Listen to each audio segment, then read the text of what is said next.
not. But I was going to say the point was that from Rome, from the perspective of Rome, who's ordained men from every culture, it was a whole different picture. From looking at. And the Rome has always been more progressive than the United States in those matters. Pope Gregory XVI outlawed the slave trade in 1829, I believe. You know, we had black saints way back in the St. Moses the Black in the 4th century. And so it was always progressive. They go to, and that's what a Catholic layman named Daniel Rudd saw. He was born about 1854.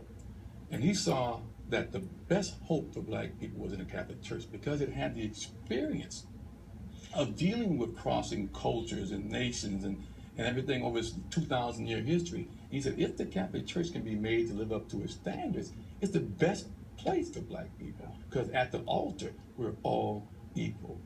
So in fact, let me correct something you said. This isn't so much the Catholic Church living up to its standards.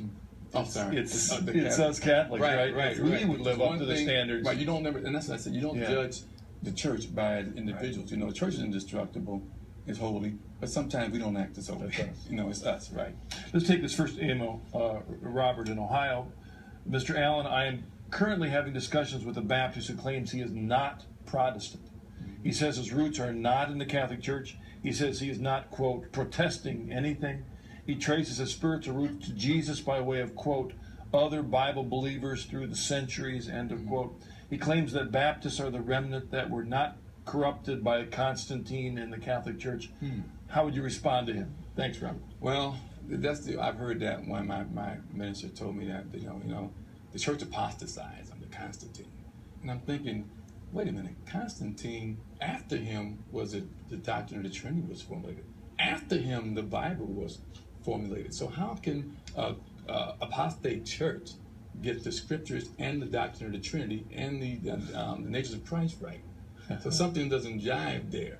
And as far as him being the original Bible believers, the Bible, what did you do for the first 4 centuries then? What was your faith? Because there was no finished Bible. There was no collected canon. So if you were a Bible believer only, you didn't have a church for the first 400 years.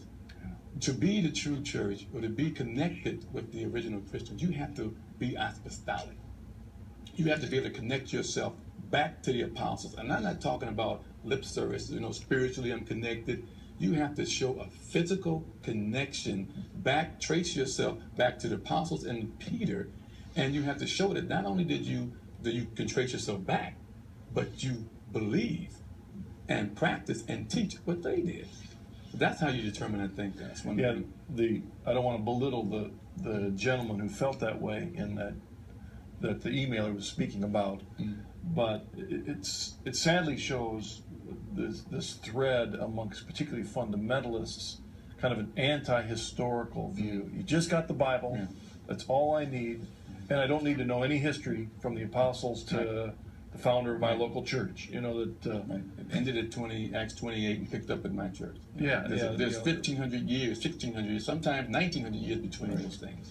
And that's the only way that people can hold views like that. And it's sad, especially when they say they aren't even Protestant. Again, that just shows they don't even know the history and the struggles of the 16th century.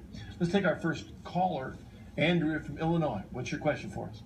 Well, first of all, thank you for your program. And I was raised a Southern Baptist, and we converted in 2002. Welcome home. And thank you.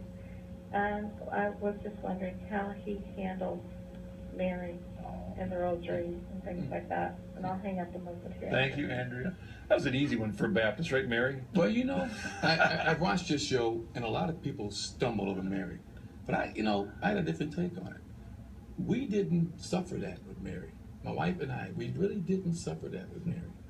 You know, when I finally learned that through the misconceptions that Catholics don't worship Mary, that Catholics don't see her as equal with God. We don't have a quadrinity, no quadrinity. You know, we formed the doctrine of the Trinity, so we don't have a quadrinity, and we see her as just being special, and that she's a mother of God, so she has a special place.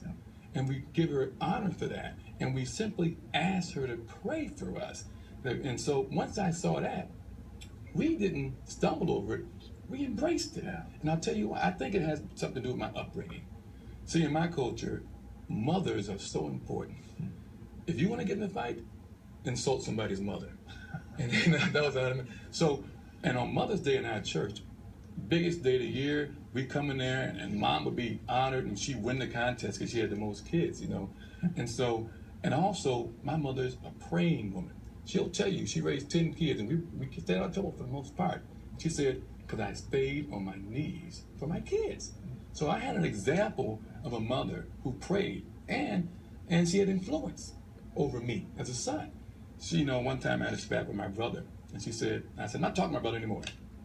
She says, well, you get over here, you talk to your brother. I said, I don't have a brother. Goodbye, Mom. She said, before I said it, she said, you get over here at 10 o'clock. I said, I'm not coming over, Mom. I'm not talking to him anymore. I was there at 9:30. Because that's the influence of a mother. Just like Jesus was not ready for his ministry, the wedding feast at Cana. He said, you know, do what he says do. Mary points to Jesus. So we didn't really have a trouble embracing Mary. And you look at Revelations 12, she is our mother of all Christians. My wife loves it. She has rosaries all over the house and pictures of the house too. Often converts, intellectually, we recognize all those things. Mm.